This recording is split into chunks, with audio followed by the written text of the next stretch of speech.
After school tea time. It's been like almost half a year.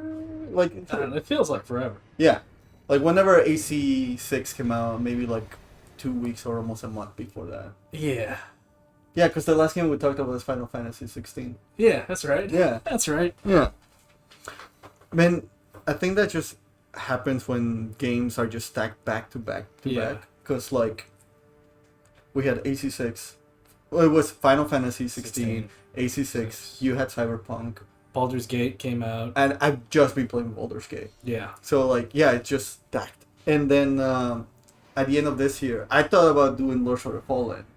Oh, yeah. And those 5 and 6s, I'm just like, oh, I'm holding off until it's $30. Mm-hmm. And some Lies of P, man. I'm picking up Lies of P before Lords of the Fallen. Oh, yeah. Without a doubt.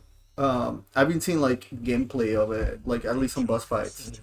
And there's one that I wish FromSoftware like took notes from, because that boss just looks amazing. Yeah. Have you like looked at anything about it?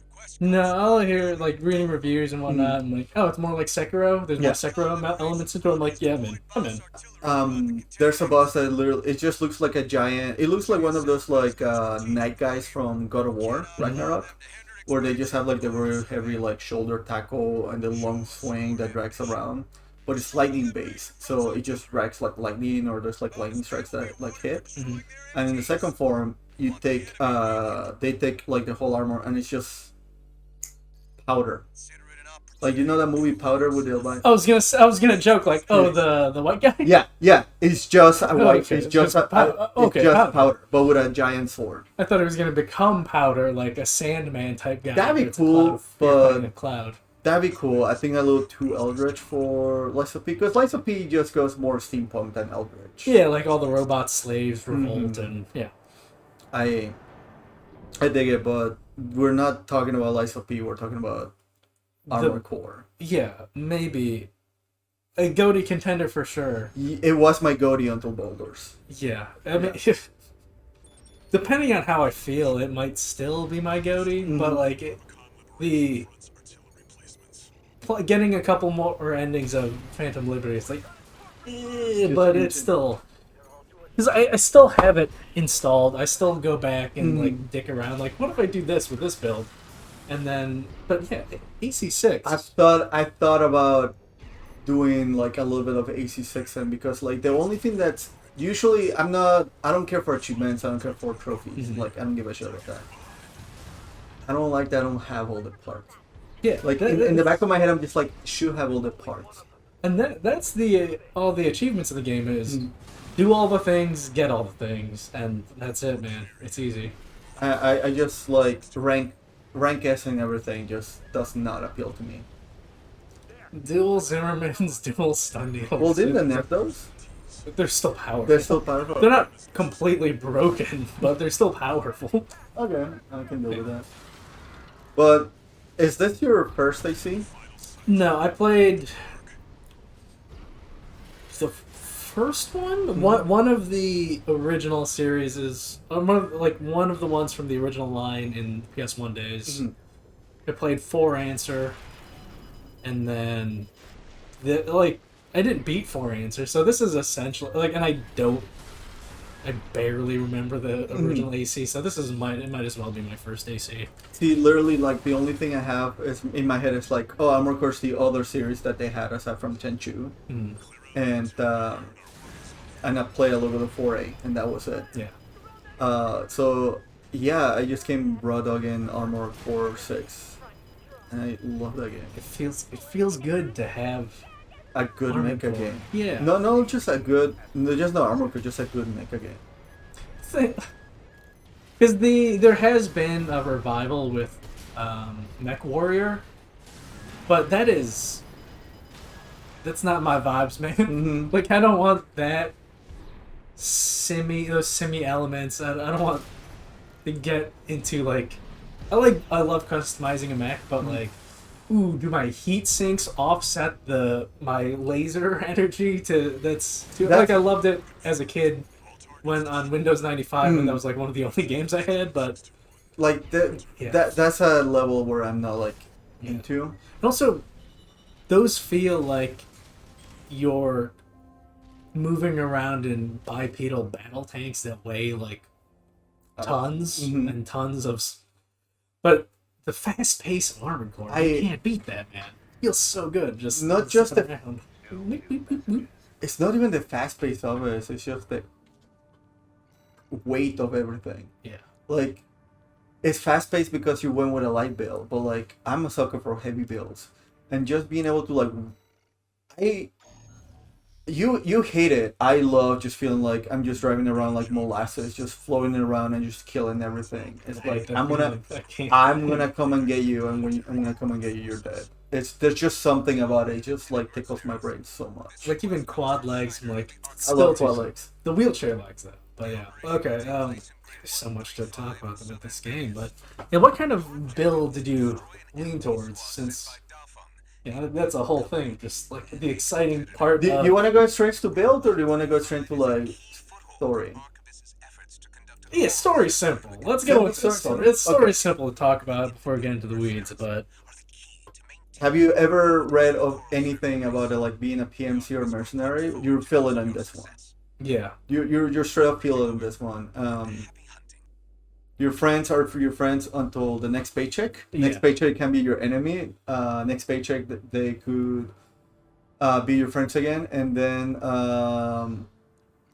next paycheck they could be betray you or whatever. It's great. I never really had that sense. I had a little bit of it with Phantom Pain, where like that feeling of like not Phantom Pain. Guns of Patriots, where like got all out war. Like you really can't trust anybody because the alliances are just like the alliances are there just based on this one concept. Back then, in Guns of Patriots, it was just like your like PMCs, and then with this one, it's just mercenary. Yeah, and your allegiance is based on paycheck. Allegiance. I was looking for that word. Thank you. But it's corporate mercenaries. It's not even like war mercenaries. It's corporate mercenaries. Yes, that's classic Armored Core. I love it. I love the fact that it's just companies trying to do the company thing, and it's just like, hey, we're just gonna destabilize this world. Why? Because profit. Yeah, we need this resources, and we're competing companies. So what's the solution? We have mechs fight each other. Mechs fight each other. And then the feds show up, and the feds are like, you can't do this, and the companies are like, yeah, we can. We super can. You could put in mech AC combat into the Banana Wars, and it will you just have to switch the word coral into bananas, and same story. Wait. The Banana Wars were literally about bananas? There's a more to it, but like the big one is the big thing. But the main export was bananas. It's about bananas. Wild. Yeah, that's why there's. I thought that was just like a metaphor. That's why we only have the one type of banana. Okay. Really. And then it's similar to other things. Yeah. Okay. I mean, corporate overlords being like, it's mostly like about the destabilizing like South American governments, but like. Yeah. But similar to like how Monsanto was trying to, through breeding in their mutant crop, trying to get rid of, like, this is our corn. Yes. And that's the only corn. Mm-hmm. Okay, that's interesting. Yeah. Fascinating. But yeah, the classic world building of FromSoftware is still there. And then it's elevated for me because I like sci-fi more than fantasy. And then, you get the cyberpunk dystopia that is the world of Armored Core and exploiting resources, and the like listening to other podcasts, I just hated the trope they use where like, ugh, mecha, like you are the gun, like turning people into. It's like it's a gross oversimplification, but like also 6-1 is the gun though. Yeah. Yeah, not the other characters. Not yeah. But yeah, that's I agree with you. I think it just kind of like knocks everything out of it. And I think another thing that I feel like still like a gross simplification of the genre is like it's a human story, not a robot story. It's like like every single fucking mech story, it's a human story. Yeah, it's like some power trying to turn like a person into a weapon. Like that's not. That's like some very specific mecha, but it's not like all mecha or even it's like Gundam kind of. What I do like, something that the metaphor is Gundams are about human potential. What I think, you're saying that I'm just thinking like turn A. Mainly in UC. UC with the new types and psychic powers. The Gundam is a representation of human potential and how it can be weaponized or it can be used for good. People. That's just the ending of it's so wild that you mentioned that because it's like I was gonna say like well that's just what Eureka 7 is about. And they pulled that shit from like ending 3 of AC6. Eureka 7, baby. Eureka. Oh my god. But like no, like I love Eureka 7, and this game is so Eureka 7. Even calling the alien entity Coral. AC6 does this really fun thing where it's like, do you like mecha? Do you like mecha genre? Here's all the assholes that they do, and here's all the things that they can put in compacted into just small like 20-minute play segments, just depending on like how good you are, like Paladin, or like which playthrough you are, because each playthrough subsequently gets easier. But like, you know, you have your giant battleships that you have to like ride in and just completely destroy. There's like sections where Bridge the Carmen line is one of my favorite moments of gaming this year. Like, so animated. You have the Railcon hallway that is like coming down to the tunnel. That it's like if you like mecha, if you like sci-fi, like it almost anything that like relates to this genre is just compacted into like this game. Here are the cool set pieces you've seen in mecha anime. Let's have you live them. It's beautiful. Talking about set pieces, I still put Lord Rykar as the set piece for FromSoftware games. Like the gimmick bosses. Yeah. But that worm is so good. The ice worm, dude. Rusty, your buddies. Rusty's cool. I won't miss, dude. Rusty's fucking cool. Rusty earns a spot for like. He I don't know what he looks like. He has earned a husbando spot. He has earned a husbando spot. Best buddy of the year. Easily. Yeah. Well, Air and New Game Plus with that ending, but yeah, like this has the classic world building of FromSoftware, like having a rich backstory of all the factions and all the players in the world and like the environments.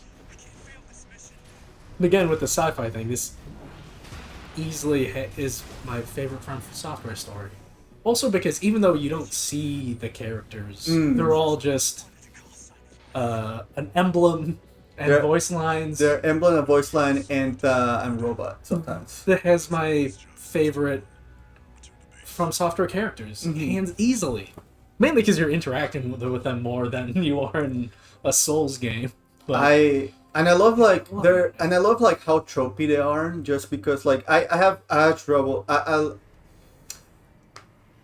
I generally don't like the hyper military man. I love Michigan. G1 Michigan. I love Michigan so much. Just because it's like so in your face. Yeah. And like he's such a character of it, but because it's the line delivers are so earnest that you just believe like, yeah, this dude is saying all these lines while chewing on a cigar. Also, he's the comic relief of the game. Yeah. In an otherwise bleak setting, he's the comic relief of it. And then also, when you explore the different playthroughs, different missions, you get more of each character. So, like, this is a game where if you're interested in the story in the world, you have to beat it 3 times. But, yeah, G1, because it is a bunch of cold, heartless corporations, but G1, when you finally fight him, he's a leader who genuinely cares about his subordinates, and it's great, man. talking about like playing 3 times. I've seen online and talking to other people that they draw similarities to like Nier Automata. Not at all. Yeah, Not at all, because like the amount of like story that you get from replaying the Nier Automata, it's like exponentially like over 1,000 times than AC6. Yeah. Like I will venture out to say that there didn't need to be 3 playthroughs for AC6s. Like we could have just picked up where we ended up and just do like a branching thing, Yeah. not a whole playthrough. But I love doing the playthroughs because it gave me like a nice sense of like power scaling. It is, yeah. Well, it is also rewarding to see what the other options were, because you do get, like, you pick one side to go with, you get that story and like what's going on there, and you pick another side like, oh, that's what's going on with those characters and that situation. I'm gonna do an ass pull here. Drakengard 2 had an option that whenever you do the playthrough and you wanted to see a branching thing, it was just a selectable thing on this mission structure. I wish Armored Core would have done that, but I don't mind. I don't mind fucking replaying the game because the gameplay is just goddamn great. Oh, the missions go by so fast once you have a master. It's like a, again, like the Master of a Souls game where, like, the second playthrough takes a third as long as the first playthrough because you know where everything is. You know how. Balthius is a joke. Like play through 2 and 3 and 4, and after that, like he's only tough in the first one. Yeah, once you get. Also, like, once you have all the weapons from the playthrough and the second playthrough, it's like, yeah, I know how to optimize to beat this enemy type. Well, not only that, it's also like it's only tough. Like we spoke about this. You were stubborn as hell, and didn't change you. Yeah, like, no, I want to beat these things with this build, and it's gonna be hard. I, on the other hand, was like, oh, this didn't work. Let me try this out. Oh, that didn't work. Let me sell it. Try this out. It's wild that the game allows you to like play it both ways, and you still get like mileage out of it. But like, I don't understand why didn't you change things. Pride. Right? Too proud. But yeah, but it is for sure easier to just like, hold on, let me just change my weapons for this situation, which the game encourages you to do. And I know there are people who are like worried about the game of just like, oh, people are just gonna play optimal builds and whatnot. Like, and you can. The game allows you to do that, but that speaks more to a person's lack of imagination. Of part of the mech fantasy is like, I want to pilot my mech, and the game allows you to do that. And for most of the game, I was able to pilot the mech that I wanted to pilot. Like, you know that meme of like, what's the? I forgot his name. You know the meme of the guy from Parks and Rec just holding up that doll? Is like, would a depressed person do this? Like, that is the feeling that you get whenever you customize your own little mecha with its own. You spend like an hour or so like putting down the colors, putting in all the stickers necessary. That way it looks cool. You take it in and you kill it in that mission because you work towards it. So like, oh, these arms are suboptimal, but I love how they look. Let me pop those boys on, and terrible at tracking, but you know what? It looks cool as hell. It's my mech. Like that's why, even though like my main well, going back to story before we start touching builds, because I feel like the build talk is gonna be longer. Yeah. It does have a nice little progression of like we spoke about earlier. Like, it's really about the money. Sometimes it's really about the money when it comes to like picking your missions, because like I came in from the prospects like, oh, I want to be able to collect everything. Like, the main thing that attracted me, it's I like building gunplas in my free time. I like putting things together, making it look pretty. My main concern was getting all the parts necessary. So I was picking the missions that gave me the most money. And that landed me in the ending where like you betray Eri, your companion. You gotta follow your heart, man. I sided with the Rubicon Liberation Front at the beginning, and I get the happy ending the first playthrough. It's just like I wasn't thinking about that. It's like, I'm just gonna be doing the missions that give me the most money because like I want to be able to get the parts, able to get everything. And then I just realized like, oh fuck, I'm a corporate dog. I'm literally like I'm a piece of shit like that. Yeah, I'm just a piece of shit. And the second playthrough, that being said though, picking that first playthrough, doing the first playthrough, killing Eri sucked. Yeah. Fighting Walter the second time hurts more. I feel. They're both.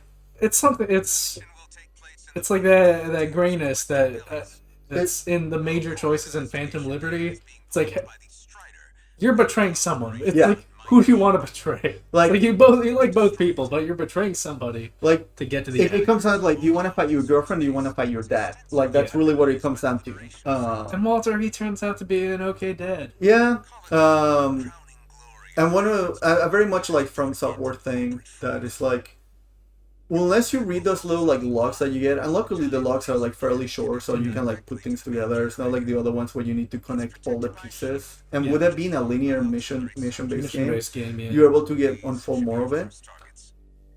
The ending that Walter gets in his ending, it's fucking rough. Oh, it's terrible. Yeah, like he just becomes a battery for the mech. He just gets brainwashed by Arquebus and. Well, it is implied. It's not even brainwashing. It's like it's just his brain, like in that machine. Like What was that? I did hear about it. Maybe your phone. Maybe. Oh yeah. They do buzz sometimes. Oh yeah. Right. Okay. It was just like a weirder sounding buzz, but yeah. Like I forget the name of it, but like the main villain of season 1 of IBL. Yeah.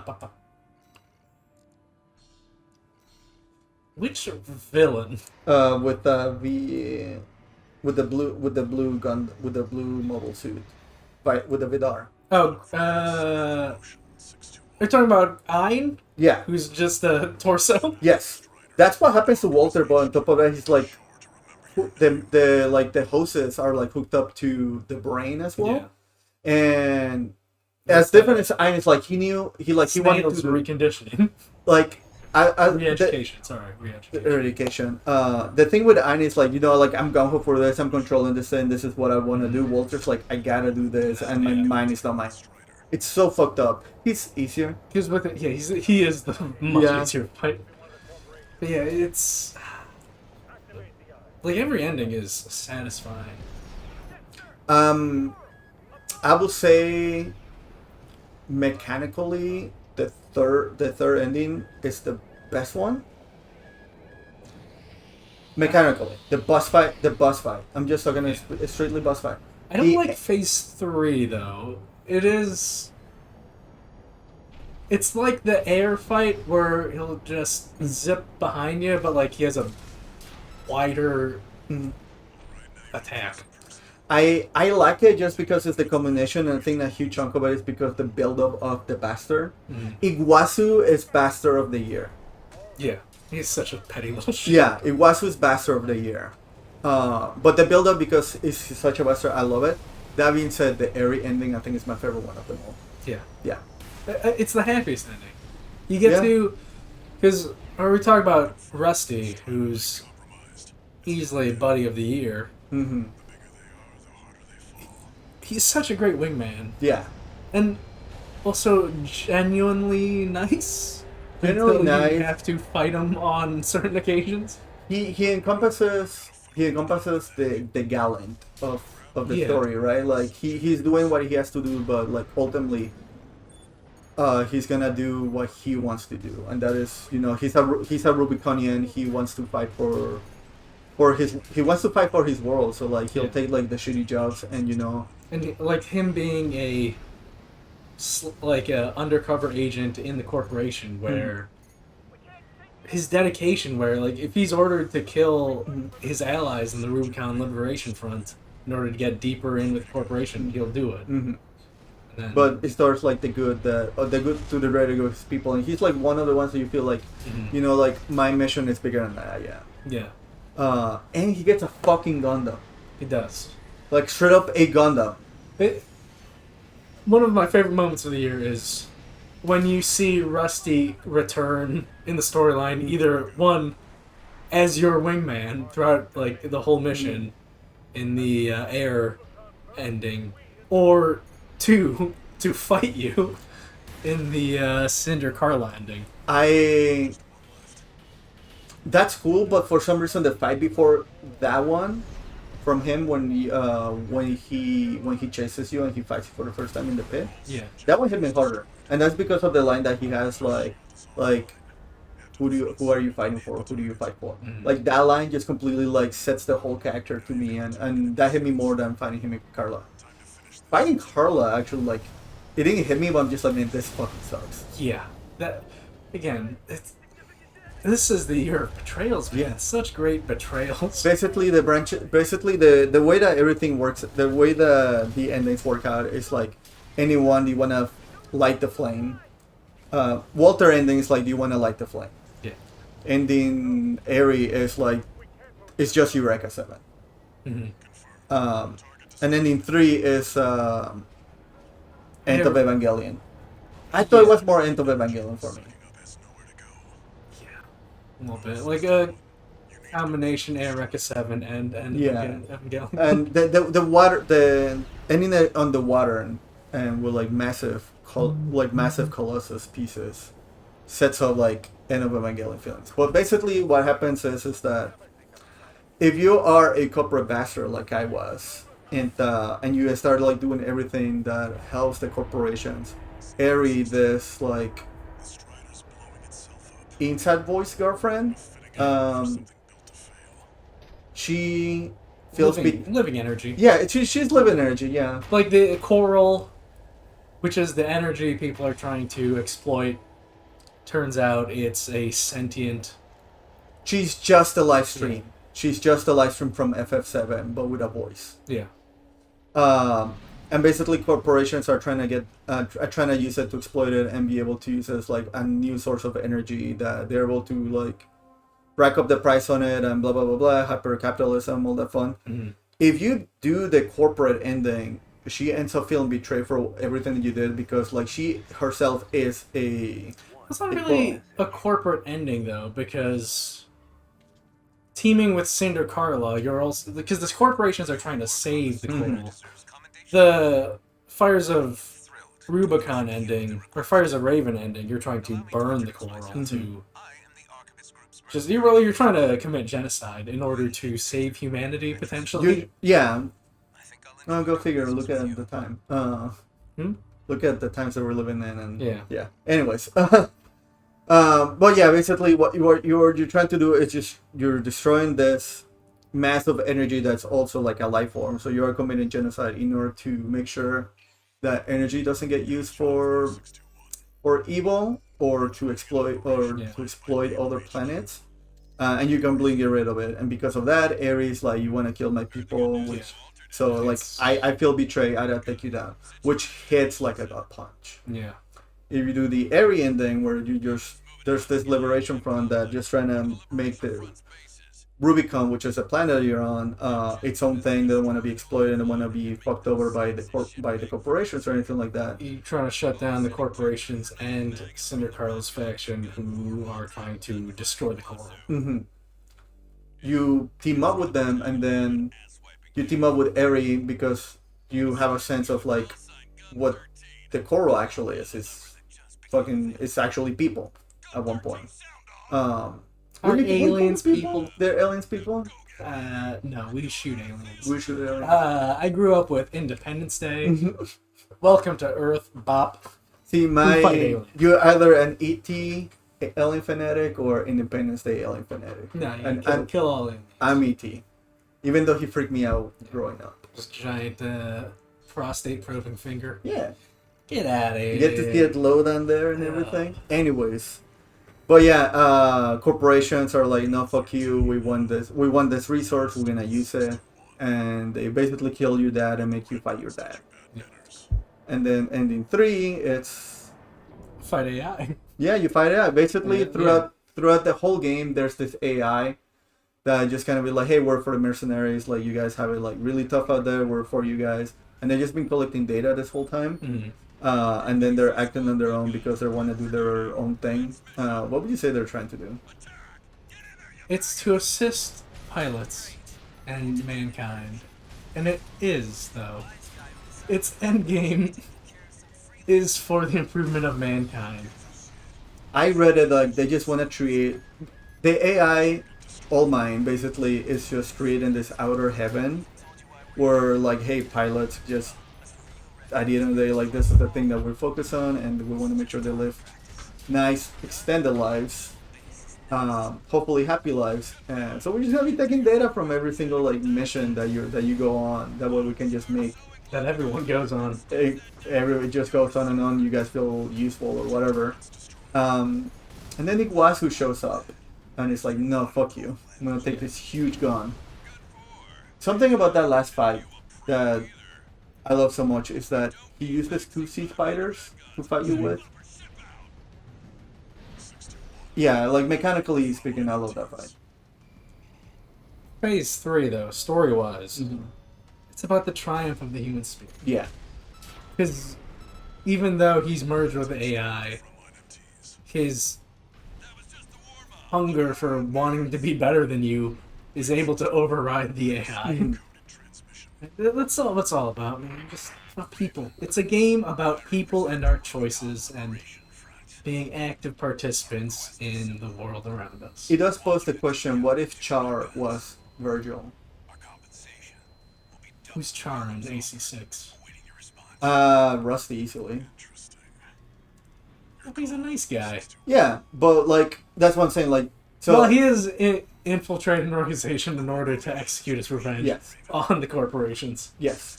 Okay. But Iguazu basically has this like Virgil like feel where he just wants to one up when. Now, here's who Iguazu is. Iguazu is, what if Groose from Skyward Sword ended up being the final villain? Like, Yeah. you're the dipshit bully Yeah. guy who's not actually competent in anything, but then he's like, you know what? I'm gonna throw another reference. You know Falco from Star Fox? Yeah. Yeah, that's The what best Iguazu. Yeah, that's Coolest pilot. That's what Iguazu is, because it's always like Fox and Falco just one up on each other, and it's always a good try, Fox. But watch this. That's who Iguazu is. Yeah. Anyways, all three endings are a nice little like XYZ axis of like what mecha stories are, and they go to like I would say they go more towards those ends. So it's like this one goes more towards the x-axis, this one more towards the y-axis, so on and so forth. But all of them are like super. I like all of them. Yeah. Yeah, Just they're good. all of them feel fulfilling. It's great stories, great themes. They do the job. Exploration. Yeah, like The side stories that you can do are really great. I like how they have the one mission where they introduce who Raven is. I think that's a really cool thing. that is a cool story moment when the first mission in the game is okay, we're here on the planet illegally. The Federales, they're keeping people out, and the corporations are able to force their way in. But as an independent mercenary, you have to sneak on, and then You have to take someone's identity. That way Yeah. you actually are able to take on missions. yeah. But then what if the person whose identity you stole is an absolute badass, and then they come to confront you? Because there's a nice build up to that moment where when the Federales do interfere with your actions on Rubicon, they mention like, wait a minute, that Raven, whose call sign you took, like, you're not Raven. Like, and Raven is on the top of our wanted list. And then when you finally meet Raven, it's like, oh shit, you. It's such a nice beat because like the way that they do it is like it's like, hey, you have to kill this like 3 people that we want you to do, and then you start the mission and your escort just says, oh, the mission is done. Yeah. Something happened. It's- and you go in and you fucking meet Raven. It's a badass story moment because the whole briefing is like, okay, the Federales are sending their fleet in, the remnants of their fleet, and then we have backup from the corporations to fight the Federales. So Walter's reminding you like, hey, we have this cannon fodder, make sure to use them. The whole mission briefing builds up this big battle between 2 factions, and by the time you start the mission, like, oh, everyone's dead. What happened here? And then, boom, hey, here's the guy whose identity you stole, and he wants to take a measure of what kind of pilot you want. And turns out it's not even like that person. Raven is just a name that's given to people to be able to do different shit. So it's Yeah. like you are part of a nest. If that makes sense. Exactly. But yeah, it's hard to delve Which is into. a term they've used in previous articles. I think that's a nice little callback Yeah. because I always thought the name Raven was really cool, and then like I was just reading forums, it's like yeah, it's just a term being used before. Like back in the older ones, Raven was just the term for mercenary. I like that a lot. Yeah. And the mech designs are really cool. Some of them are goofy, and if you've seen like early UC, like they have goofy ass designs. Mm-hmm. Some of them are just straight up by the mill. This is a Russian tank that we put legs on it. Yeah. And some of them are just its own unique thing. And I like that they just grab from every single bit. Like they grab some alien mechas, they pull some Gundam mechas. Some of them are just like American mechas. I like the nice little variety that we got. Yeah. That being said, one of the things that we're talking about earlier is that builds I was very tending for, just heavy builds. I like having a heavy leg. I end up liking having a pal bunker.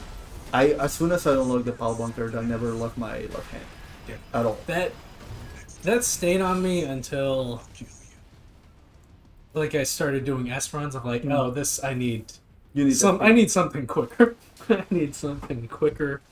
And like I can't afford to miss those shots. I'm trying to get an S. Throughout the game, you fight like different like site. What are they called? UCs, UBs, ACs. ACs. Yeah. Yeah. Anyways. Yeah. Yeah. Throughout the missions, you end up finding like ACs, either like they are part of the mission or they end up being like in the beaten path of the mission, and you end up collecting these cards. Whenever you collect so many cards, you're able to get a new part. And I love that system. Yeah, just like, hey, kill everything. It encourages, and that's the thing. Everything. And that's the thing. The best way to explain system game mission is never killing everything. Like, hey, you know the whole thing. Like, just go for it. Yeah, just be quick and. But like, it encourages explorations. Encourages like ammo. Being smart about your ammo. It also encourages like having a good fight because like having a good build because like if you build towards just fighting the guy that has the card, then the rest of the mission you might be fucked at the end of it. Yeah. Depending on how tough that AC is. And that's a smart implemented system, and it's the only thing that's making me want to go back and get all the cards. Because I want to get all the parts and just explore all the options and kill all the guys. That's the main thing. But I gravitated towards just a heavier build. As soon as I unlocked those flare, there were some legs. I forget. I think they might be mine alpha or mine beta. They're just like flare at the end. Yeah. And they look like Sasabi, so I ended up just like I'm just gonna make Sasabi, just on the looks. So I ended up having this really big like light red with bright red and dark red like hints with a little bit of orange to just break everything apart. And the head was that really long, stupid, long one. Ephemera? The ephemera, because like there's nothing like that looks like his helmet that just felt right. And it was Zimmerman on the right hand. Oh, always Zimmerman. Minigun on the right hand. The lance on the left one. Okay. And then Pal Bunker. Nice. So it was double, yeah. So it ended up just being this really weird, like red comet kind of situation where we just charge like right in, the shotgun ammo, and then yeah, exactly. charge pile bunker is maybe the best feeling in gaming of all this here. Like the sound design, the animation of the pile bunker, it's just so satisfying. How much damage it does. Somebody was able to like rip out the model, and the way that thing functions is amazing. It's just like how it expands to like pull it out and then just closes to like. It's so good. Dude, that FromSoftware attention to detail. It's so good. And I love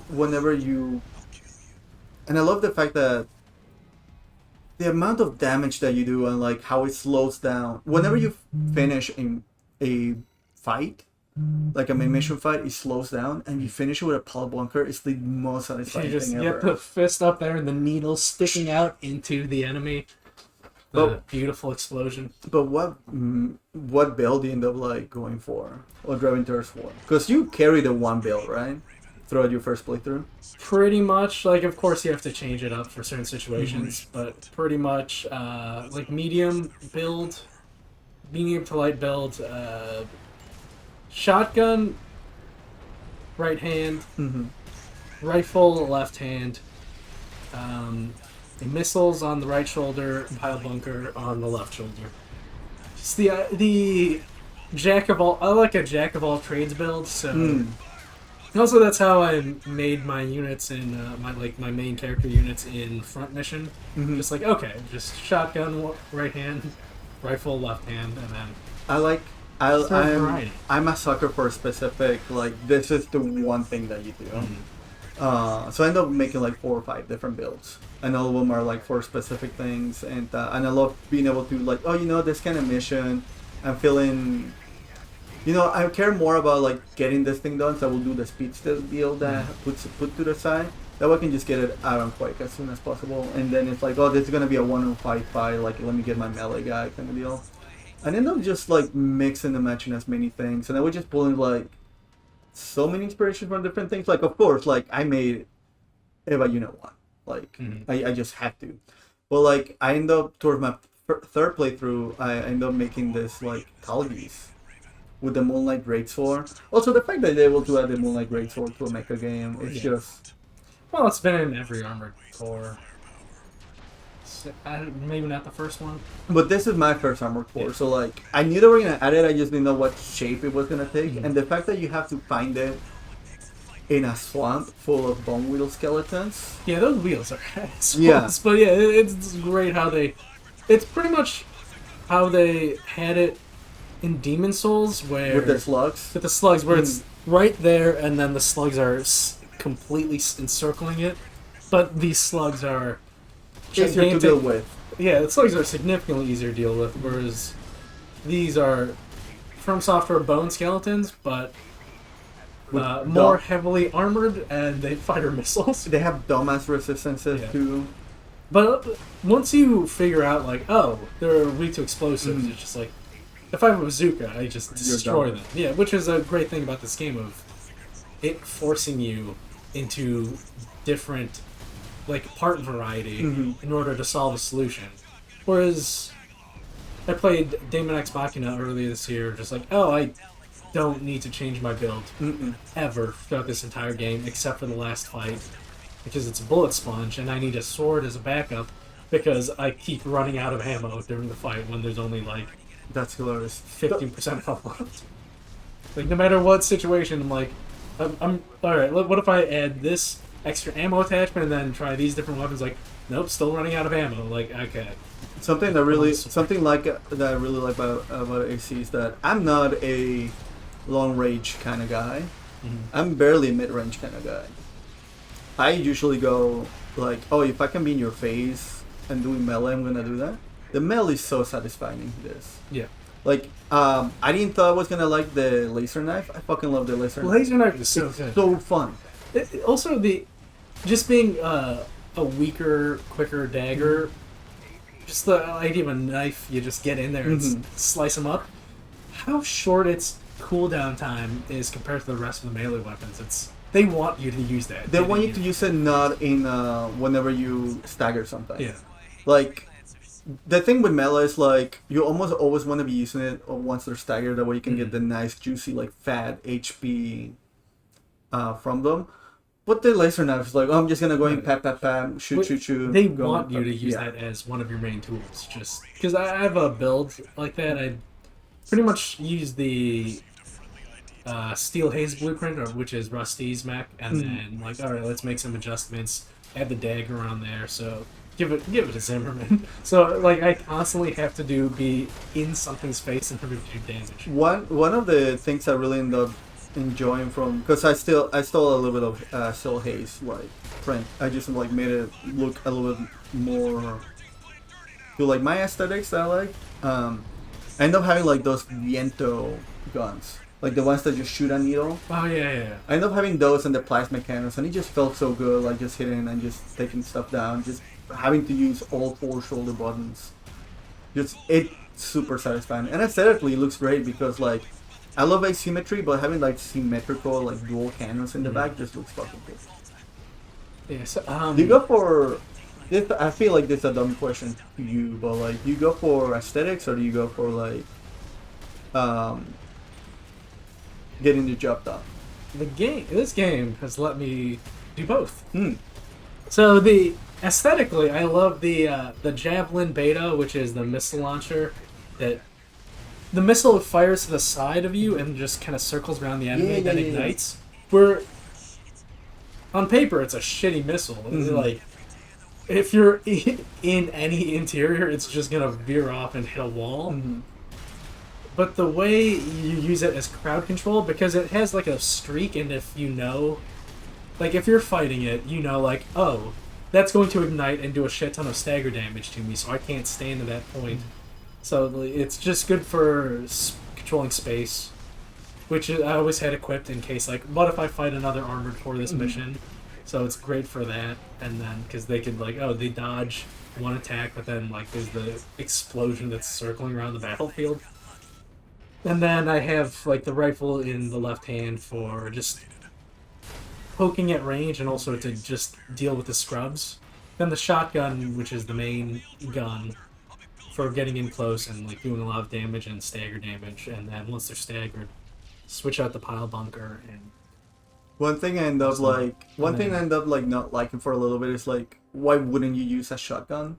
Yeah. Like, more often, like, the shotgun does great stagger. You almost always want to be kind of somewhat close to people.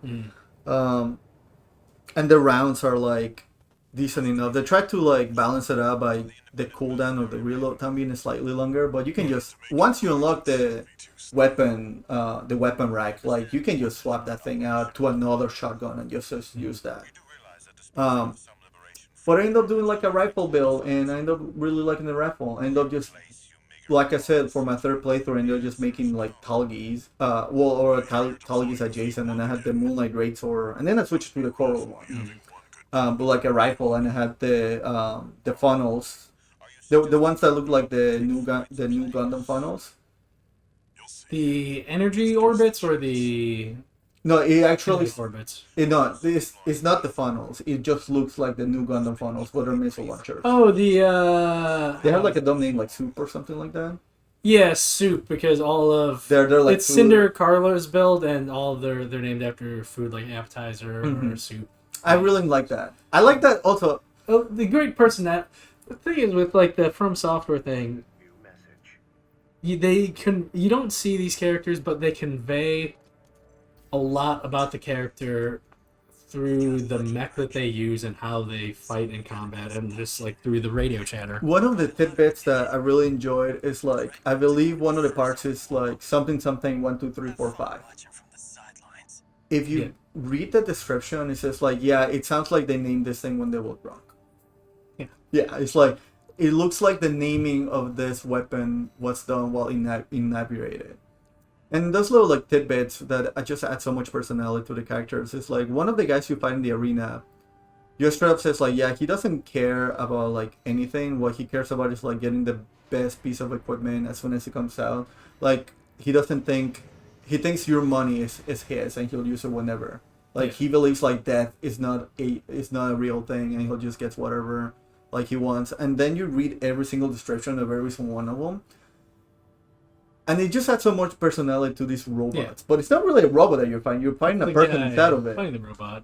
And they can use that to, like, this guy picked this build. Especially because this is what he likes. Yeah. Like, with Cinder Carla, like, they convey her as, like, a mad scientist type who just likes to make weapons, so her build is just based on, like, here's all the explosions. All I do is fire missiles from both shoulders and both hands, and then when you fight her, it's just like, here's a wave of missiles coming right at you. And that is a fun and at first, like, a very hard It's super fight. frustrating. I'm just like, okay. Cinder Carla on one part of the arena just launching a ton of missiles at me, and then her buddy up top sending missiles and grenades at me. Just like, I need to one of the things be constantly moving. One of the things I really like that adds up tons of personality to it also is because you're talking about Carla, it's like her arena fight. So there's this arena section where basically you just fight from rank F all the way to S or A, whatever. Like different, like, pilots, but it's not the actual pilot that you fight the AI of the pilot. Yeah, they're fighting their battle data. You fight the AI of Carla, and Carla knows she's an AI, and like Yeah. she has like a quip or something along the lines of like Because like the where she hacks into the combat simulator. yes. And they just add so much personality to like these characters you never see, and you just have a general idea what they're gonna look like. The amount of fan art I've seen of like the characters, it's amazing. And there's a couple things that you can like stick out, like AI, the All Mine AI. I always see her with like a black bowl cut, but she has like green insides, and Area will see her like an albino. We know what Air looks like, though. She's just a red dot. She is a red dot. She's Hal. That's all I need. Is some red dot waifu. Who potentially fuses with me as a mech. Does that make you a red dot? No, because in that ending, everybody just turns into a mech. Yeah. Is it everybody? It's not that. But for sure, the Rubiconians, since they are just energy consciousnesses, but it's they get a physical form. But it's a black hole though that you create, so I just assume it's just everybody within the end goal is to elevate humanity by fusing them into some sick ass robots. Yeah. Fusing.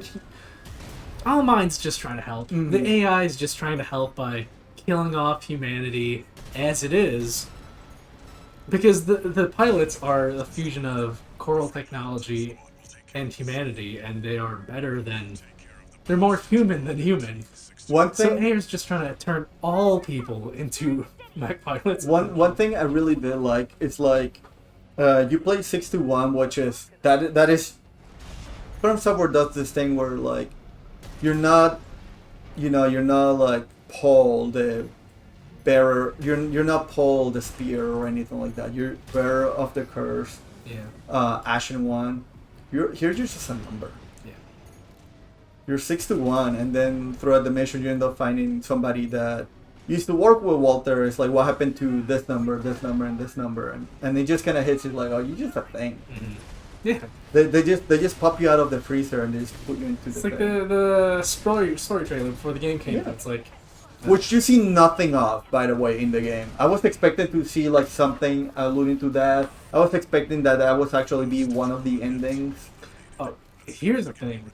The reveal trailer, that's prequel story also. That's prequel story? I don't remember the reveal trailer at all. That's Raven doing his mission before the start of the game, dude.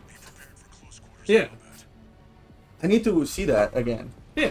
Also, I need to... The whole thing of, like, Raven busting through the PCA and leaking to the corporations that Coral is reactivated on Rubicon. I'm telling you this right now. The story trailer is Raven. Or the reveal trailer was Ravens. I'm telling you this right now, I don't remember anything of the reveal trailer. The only thing I remember is the story trailer, and that's just because of that sick, like, minigun, like, in your face, and just shoots it right there. Oh, the story trailer. Yeah, that's the only thing I remember. I don't remember anything of the reveal trailer, so I'm gonna need to watch it. It's just Raven fucking the PCA guys. I love that. You're capable at editing. Can you edit the ending of ending 3, but have Suser Tut play in the background? Yeah. Oh yeah, because somebody should do that if they're already already. Yeah, I already took that ending and put it to the last song in Eureka 7, but then fucking gotta. But nobody watches Eureka 7, unfortunately. I know.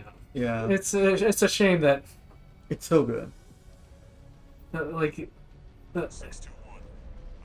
Yes, Evangelion is super influential, but so many other shows after it have done the things it was trying to do, but better. Yeah, that's kind of what happens when you're the first one.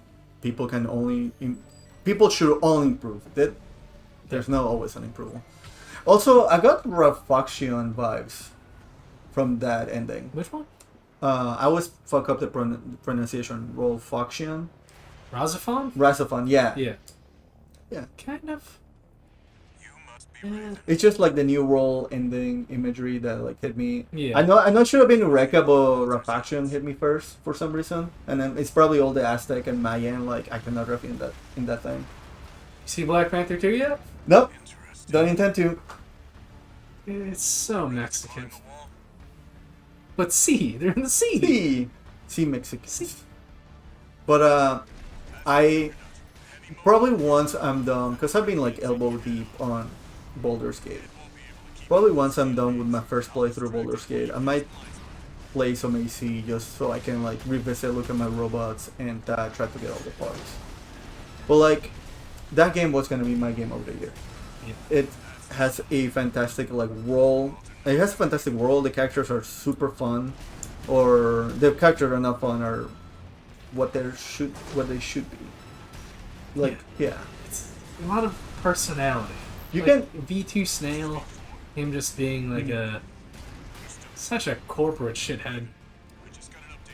Who is it? Freud, the one that speaks with the British accent, and so like, oh, I'm so V1 Freud, who in the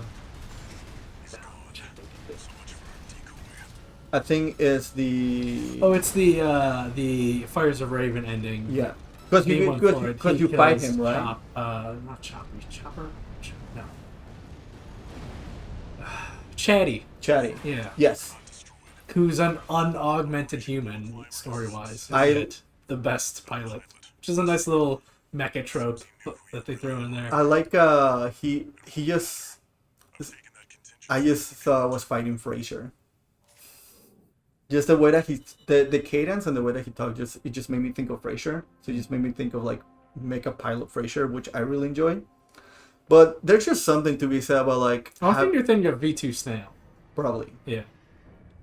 He's the leader of the Arquebus Vespers, but not really. Like the real V1 is just a guy who likes to fight, so he's just like, you take care of everything else. I just want to be a pilot on the front lines.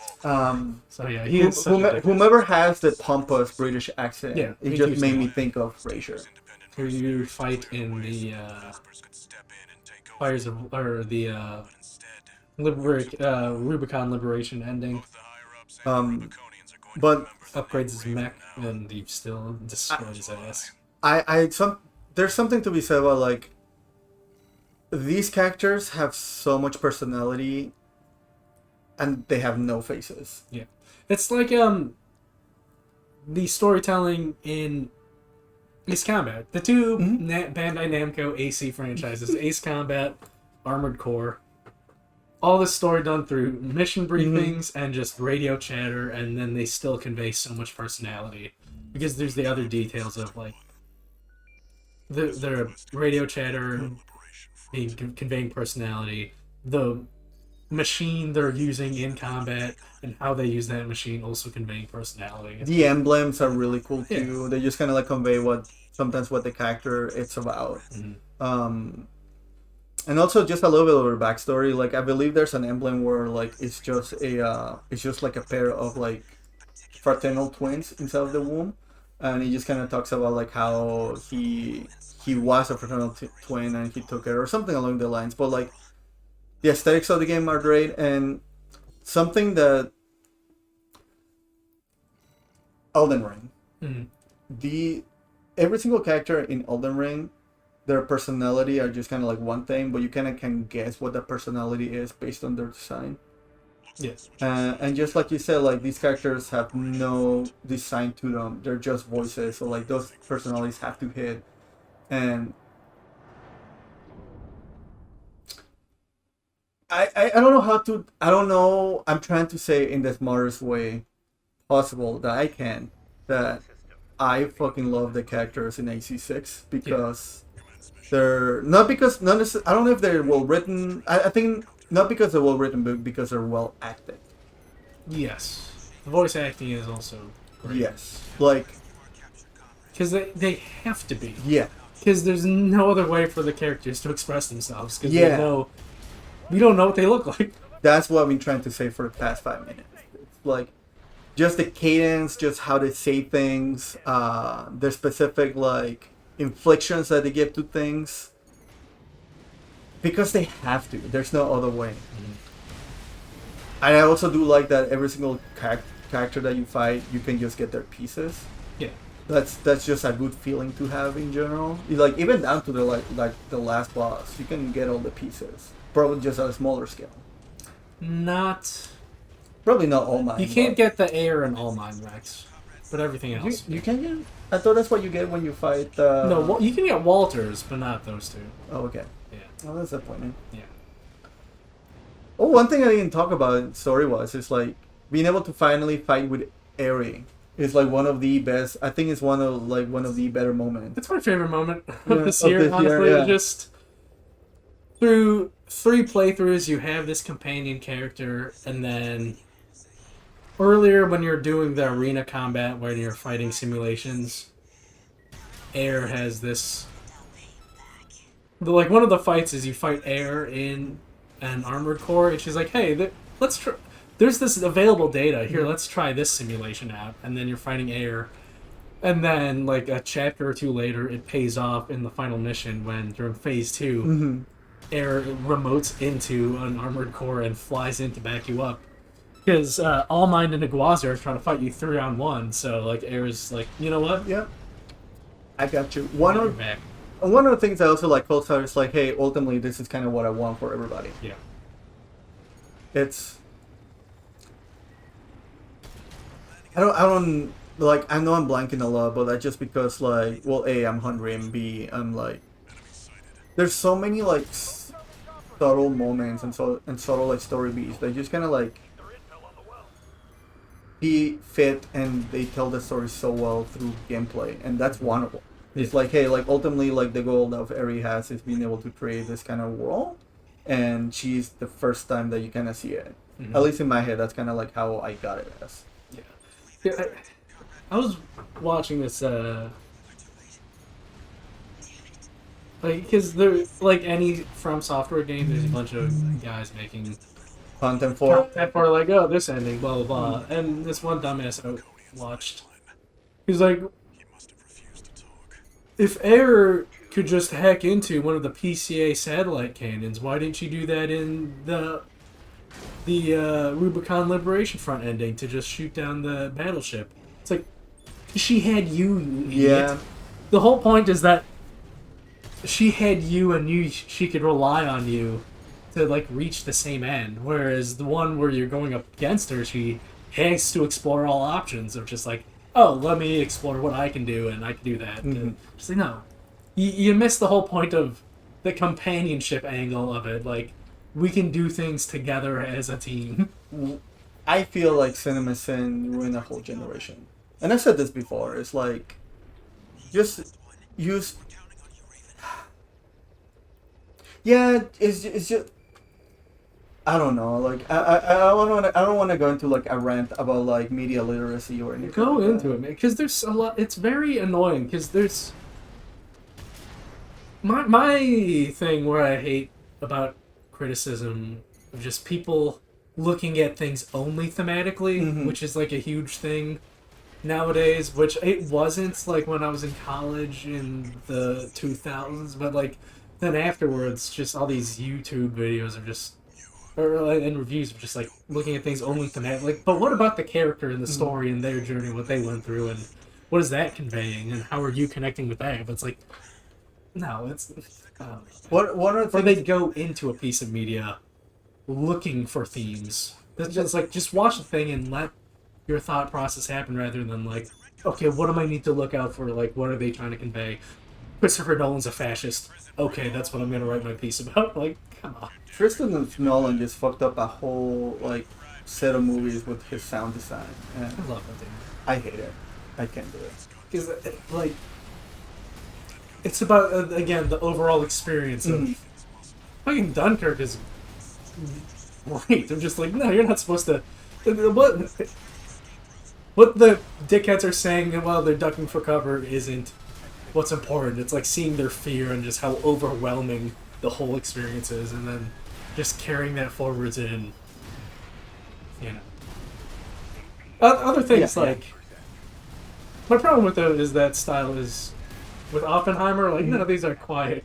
The quiet character piece. But his idea of, like, no, we're going to use the best take and use the take in that moment and we're not going to do ADR. It's like, well, do a little. But Yeah, you can do a little. Do a little. Like, touch up that, like, that line or two. But if it's not, like, a big spectacle, like an Interstellar or a Dunkirk or a Tenet, like, yeah, just let it be loud and overwhelming. But, like, Oppenheimer, yeah, we do a lot. Yeah. But yeah, no. One of my main problems I have just in general, it's like, one of them is like people not being able to suspend their disbelief, which I feel like is like one of the very first steps that you need to take when it comes to engaging with media. It's like, hey, it's all fake, idiot. Yeah. And the other one is, well, it breaks my immersion. Shut up. Yeah. Shut up. Like, you're not able to immerse yourself. You don't suspend your those moments of disbelief. The immersion breaking thing is one of the things I hate most. Because, like, I broke my immersion because I couldn't walk. I couldn't really explore Night City. Like, have you ever lived in a city? You can't just walk into any fucking building. Like, I can't. I work in facilities, and I can't even get to all the floors in the building I work into. Like, I have a key card that gets to, like, half of them. I can't, like, get them. I don't know. And the other one is just like lack of media literacy, where like everything needs to be explained or needs to be on the screen for it to make sense. Yeah. I hate those pieces, and I feel like FromSoftware, specifically AC6, suffers a lot from that, from those circles. I think it's perfect. I think it's perfect that what they show you is what it needs to show you because it's the only thing that matters at the moment. Yeah. And in the story. And on top of that, like, yeah, fucking Red Dot Girlfriend, like, oh, that sounds racist. Fucking, yeah. Yeah. Fucking, Red Powder Girlfriend, like, I like Red Dot. yeah. Fucking, your inside voice girlfriend, like, it's about the companionship because she has no other ways to communicate or be able to experience and interact with the world. Like, you are her body, you are her arms, and because you are nothing, you have no personality. You are just a thing that they pulled from a freezer to use. And again, carrying on that Eureka 7 bit of sci-fi of just something being so alien where it doesn't have the tools to interact with humanity, and humanity doesn't have the tools to interact with it. Whereas the coral in Eureka 7 is a little coral. So what it does is, like, it invaded Earth, and started absorbing things, but that's the only way it knows how to interact with things. So, like, oh, these people seem cool, let me just absorb them. But they're like, you're killing it. It doesn't know it's killing it because you're both so alien to each other. And there's, like, this energy thing that can't communicate with humanity unless humanity used energy derived from that thing to fuck with humanity. One of the things I really do enjoy is that and also through the logs that you're able to, like, read and, like, hear and stuff like that, they point out that issue with coral was a thing happening with I forgot their name, augmented humans. Yeah, the older version. Yeah, the older version, raw and shittier and more. Which is what you are, which allows you to be able to communicate it, and like every single iteration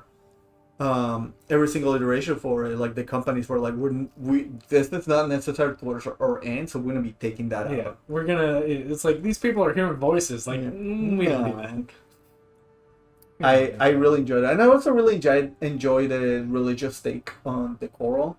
Yeah, and then with the Rubicon Liberation Front, and to the point where, like, and one of the things I really did like, it's not like most Japanese games handle religion in very interesting ways, and I really do enjoy them that way. Also Western media does it, but like, I was expecting the religious faction group to be like, oh, we're just gonna take over the world because Coral is God. Yeah. Where, like, their head of their church was like, you don't know what you're fucking with. Yeah, it's like, I said those things in the past, but now, like, now that I have more clarity, it's like, you guys should reconsider. Yeah. Don't follow what I'm saying. Yeah. Which is, I do like that about, like, the leader, Thumdel Mayan, just like, this other guy. You've really been playing this game. Yeah, dude. Yeah. I've played it a lot.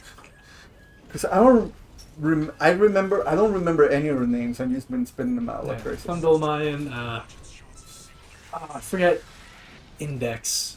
But yeah, the Rubicon Liberation Rubicon Liberation. Their main pilots are named after fingers. There's Thumb, Index, Middle Ring. Flatwell, who's like the military leader. Isn't there one called Ring? Little Z, and then there's like Ring. Mm-hmm. I forget their something Candle. The Ring guy is like his mech is something Candle. Candlestick. Yeah, I don't know. No, it's Chatty Stick. That's what I'm thinking of. Cherry Sticks. Yes. Yeah. Which is probably not the right one, or even whatever. There's a mech called Chatty Stick, I think. But yeah, like I forget what we were talking about because I just got so heated on. No, the religion in. It's super interesting thing because like I was expecting just to take I was expecting him to go Warhammer with it, which it would have fit the not the themes but the aesthetics of AC a bit, I feel, but I really like that they have that aspect of this thing is bigger than me and I cannot comprehend it. Yeah. I regret I do not follow anything I say. Because they have the broader Rubicon Liberation Front and the religion. They have an idea of Coral being a higher being, but they don't know exactly, other than what they call in that world dosers who use Coral as a drug, and they mention in the logs like Thumdolmine being a former doser. He's able to communicate with Coral and has a Coral entity inside of him, like 621 has. And yeah, just his communication with his Coral being leading him to like, no, we don't want that. Because if the idea of being one with Coral means potentially killing off what humanity is currently. So like, this is not what I'm into, and I'm going to actively fight against the player once you go down that route. One of the things I really do enjoy, it's also like how Coral, because I mentioned earlier, the Coral is just basically the live stream for FF7, and very much how they have Holy to take care of their planet. They have those machines, like Ibis, the Sea Spider, the Worm, in order to like fight off like anything, and then it goes crazy. But like that Ibis fight, I feel like it was amazing. It was amazing. I love that Ibis fight. Yeah. I think it's like, if it wasn't because Quibelli. It's Double Zeta. I love that they gave it didn't need to have a face, but they gave it a face, and I really do enjoy that. Just giving it like the weird like alien face shape. Yeah. I love the Defender boss fight because that felt like the most Souls boss fight of just like this. It felt like fighting a big ass knight, like I was fighting Penetrator or something from Demon Souls. It just felt good, and then the phase 2 of getting the new mechanic of like, hey, remember, you have jump jets, you could be vertical, so we're gonna do a big shock. They can very video gamey, but we're gonna do a big shockwave attack on the ground. They have to hover over. One of the things I really like is like the Defender fight is the only like emoticon that we get when it comes to like transforming mechs. And it's a cool one that we get. Yeah. Because when you first see it earlier in the level, it's like this tank shooting these beams at you, and then it zips away. Like, ooh, that thing's fast. And then when you fight him, like, it turns into a guy. It's like, ooh, that guy's fast. I wish they would have given us proper funnels, but I do enjoy the ones that we got. They're not great, but like we get the general idea of it. The beam funnels or the only one, so I know like the turret one that hovers near you, or the one that flies around a guy, or the laser turrets.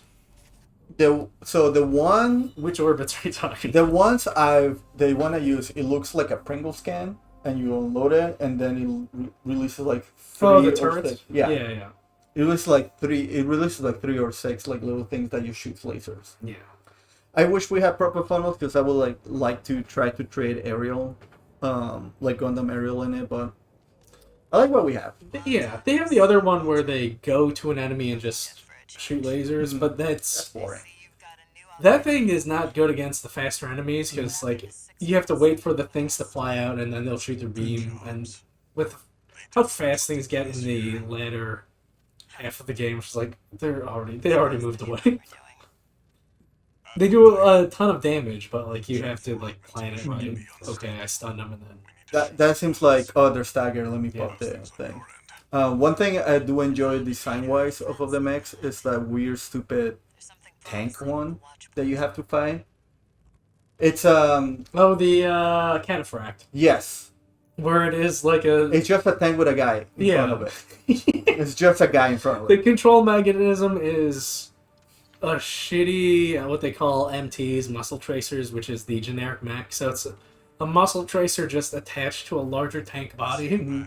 So it's pretty much invincible unless you fight it head on. But once you do, it's like, Yeah, oh, it's just it's a joke. You have to just, like, okay, let's put fear aside and get in front of this tank that's charging at me. If I could just hit it enough, which you don't even have to hit it that much, then it'll be stunned and then you can grab it. One of the things I really do enjoy is also like because it is basically because it is the beginning of the game for at least like 70% of it is a binary game where like you either do A or B kind of deal. I like how some missions are harder, some of them are easier, and it switches around. It's not like, oh, if you're taking Ares like path, you're gonna be having a tougher time. We're like, no, like the missions are gonna be different because we want you to do different things. Yeah.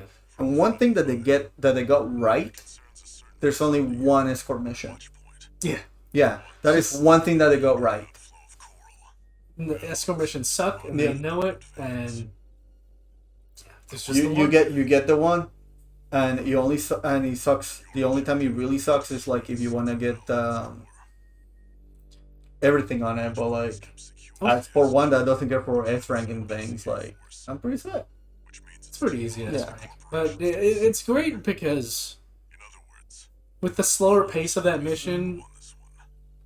Because you're not dealing with the Rubicon Liberation Front a lot, it gives you time to just get that extra Rubicon Liberation Front dialogue. Just them rescuing the prisoners and them interacting with each other and what they mean to each other. There's also one stealth mission, which I actually was not expecting to play stealth at all in AC6, and I'm happy there's only the one. Yeah, and you could also just be aggressive, fight your way through that. Just if I just kill everybody before they raid kill each other. Then... Yeah, it has the right approach of stealth. Like it's you're really hiding. There's nobody alive. Yeah. But like other than that, like a lot of the mission variety, like I do enjoy. It's a lot of like go to point A and then point B or like kill this guy.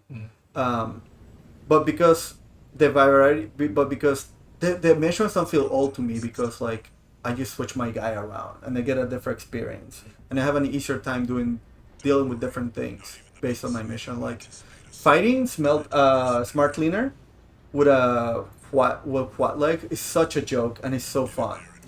But fighting him with my melee build was such a pain to do it because it's my melee build is a little on the slower side, which I love. And I'm not able to stay in the air as much as the other builds I have.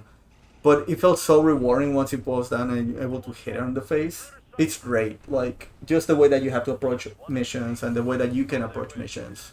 Yeah, that's part of the fun that because I still have it installed, I still dip in. Even though I already have all the trophies, it's still something that I want to fuck around in this game still. Like, alright, can I make this build and then let's see how this build does on that mission. Like, everything that I have saved, because I made a whole series of... Like, I've got my main mechs, and then I have, like, a whole column of mechs inspired by Final Fantasy summons. And then I'll test it against the Raven fight. I'm like, okay, I was going to ask you, what's your test fight? Is this viable? Can I beat Raven with, like the setup? Can I beat Raven in under 5 tries? Or, like, 4 or 5 tries? Because, like, if I can't beat it in under 5 tries, and like, alright, scrap that build, it's not viable for stuff, and then... See, my test fight was, it used to be, you fight this guy, Johnny Yombash, I forgot his name in the game. He's just student pilot? Yeah, you fight the student pilot, that was my test fight, but then since my first ending was the Eri ending, I tested things against Eri. So it's like, if I can take her to like 20%, that's a good build. Because that also something they mentioned in the Eri fight. I love her grab attack so much. Oh, with the bird transformation? It's so good. Like it's the most anime moment I had in that game was I was like half health. I was like knocking her down. She was like super low, and then she turns into the bird, hits me, takes me all the way up in the air, Yeah. splits, like retransforms, and I'm up in space fighting her. Yeah, the way you when you fight and while you're slowly dropping back onto the ground, it's super cool. It's super cool. I ended up finishing her by like doing my quick boost to her, and then like I hit her with my speed with the lance, and like it's great. It's great. Like I don't think it beats Bahamut, but it's up there when it comes to like cinematic moments in games I had today, this year. Because Bahamut is such a it's a whole ass experience. It is an experience. It is a roller coaster of a thrill ride. And the music, like I listen to that song on my off time whenever I'm at work, just because it's a treat to listen to. Yeah.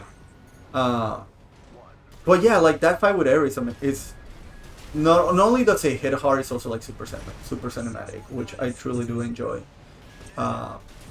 And fighting Walter's just sad. Fighting Walter on a burning ship essentially is such a cool moment. It's sad. It's such a cool moment, and and the way he's trying to with the radio channel, the way he's trying to fight the programming, and then again with the theme of the triumph of humanity, the human spirit, he does at the end. Like you beat him, but then he's just like, you know what? My whole thing going into the last act of the game was like, hey, you've earned my trust. I'm gonna let you make your own choices from here on out because I did use you as a tool, but we're both better than that. And then to him, just like his goal is to, like, even though he did get reprogrammed by Arquebus, his goal lines up with taking you down because it might be confusing endings. Either way, he's trying to. But him just like, you know what? Live your life, man. I'm dying. I'm gonna shut down my rifle and just go. Just go, man. I'm gonna blow up with the ship. Anything like bad or anything like that you have to say about the game or things that you wish that were different? No. Perfect game. For me, my there's some minor that I don't even like. I feel like I should mention them, but like the big one in my head is like I wish we saw stuff from the story trailer in the game. Because unless you watch that, you don't get anything. Because unless you watch that story trailer, you don't get anything like that in the game. I wish we had something like that. That's literally my only thing. Even if it was like towards the end of the Fires of Raven ending, the cockpit opens up and you just see like basically a milking setup. Have you seen that milking picture?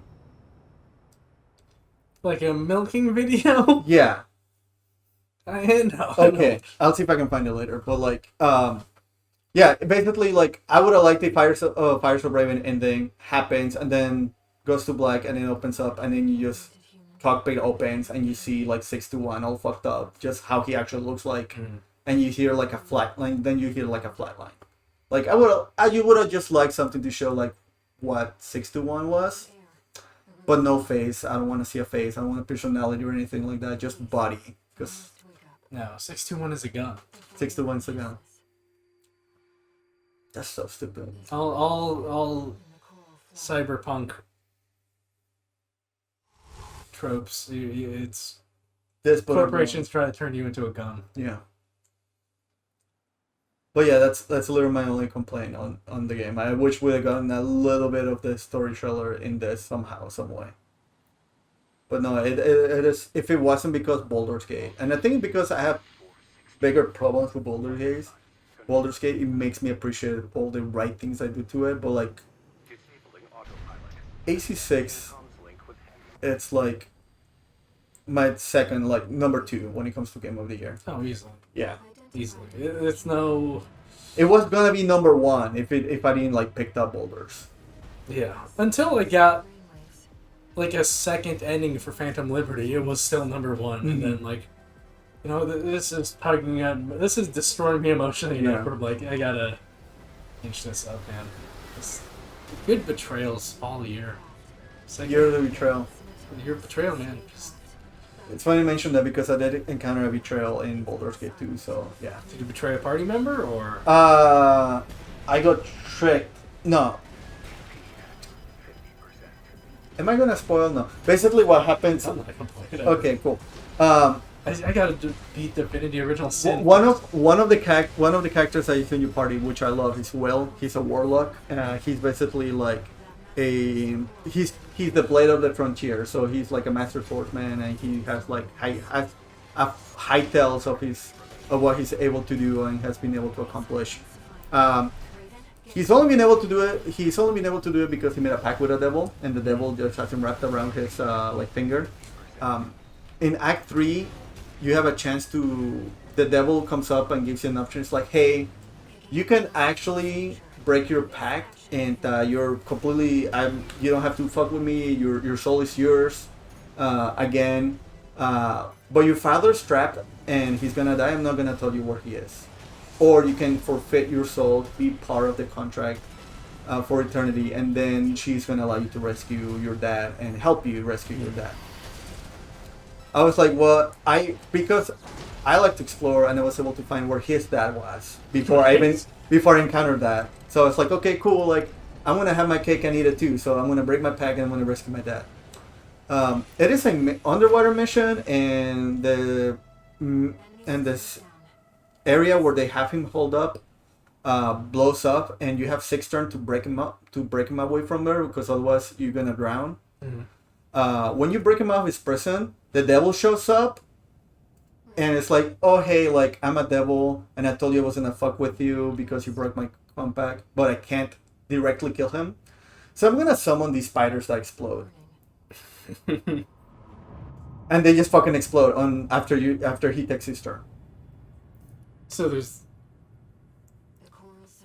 Imagine there's a way to potentially save him. Yes. I found one way. I was talking to a buddy of mine. He had another way to save him.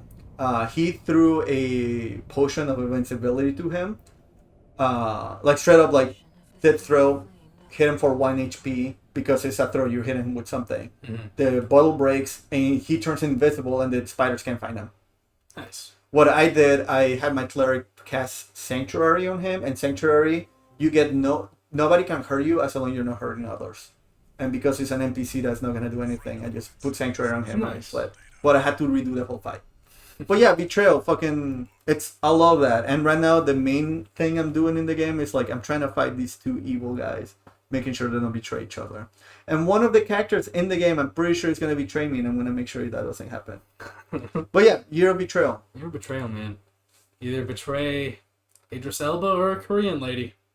Oh, there's a Korean lady? Yeah. And they're both not good people because they're federales. It's a cyberpunk game. Yeah. I figured there's nobody's black or white. It's just gray. Like, well, okay, this ending's a bummer. What about the other one? Like, oh, this one's also a bummer. Mm-hmm.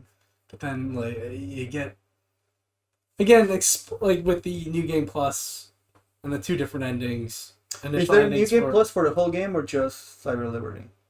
I don't know how. No, there's no New Game Plus. Okay. You have to roll back. But like the New Game Plus in Armored Core 6 of getting the 2 different endings, like, oh yeah, you get to exploring the different forks. You see like the different sides of the story. It just enriches it. So like going on the second fork, I'm like, oh yeah, this is just inches this above Armored Core 6.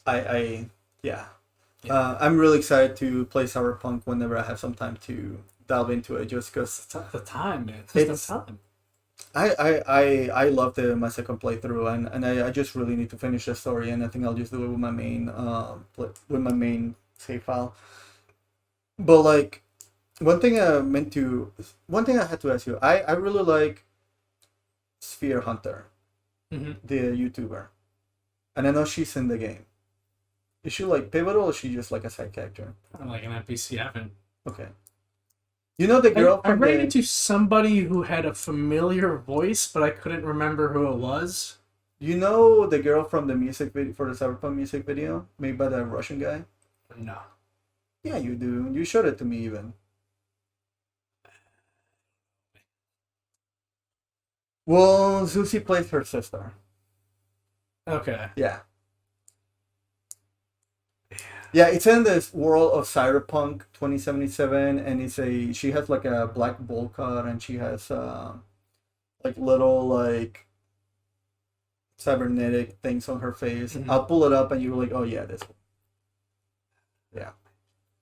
Yeah, I got. Like I still haven't seen Alana Pierce in the Oh game. shit! Okay. I think she might be in the Badlands, but I'm not gotta dig around for that. But yeah, that's kind of all I got to say for AC6, because like I know we're talking about it, I'm just like I kind of want to get the cards. I kind of want to get the cards. Cards, get all the parts. Get all the parts, make something cool. Parts, man. Get all the parts. Get AC6. Get AC6, it's good. If you want to get a good mecha game, get AC6.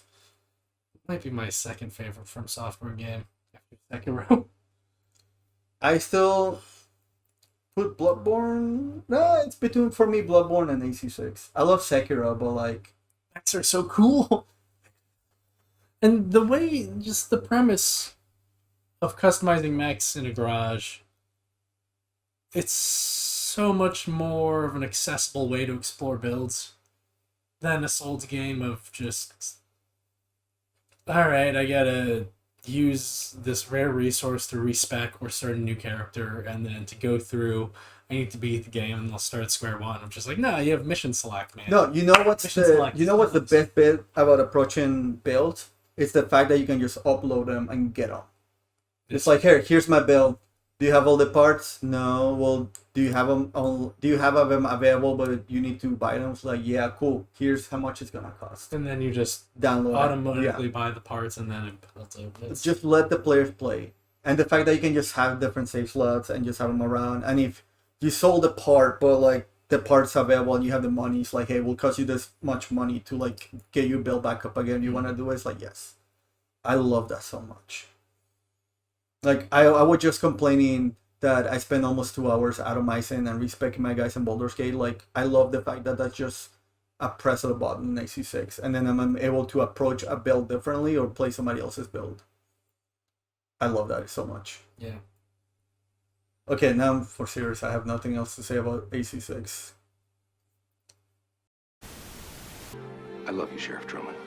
I love you, I love you, I love you, I love you, I love you, I love you.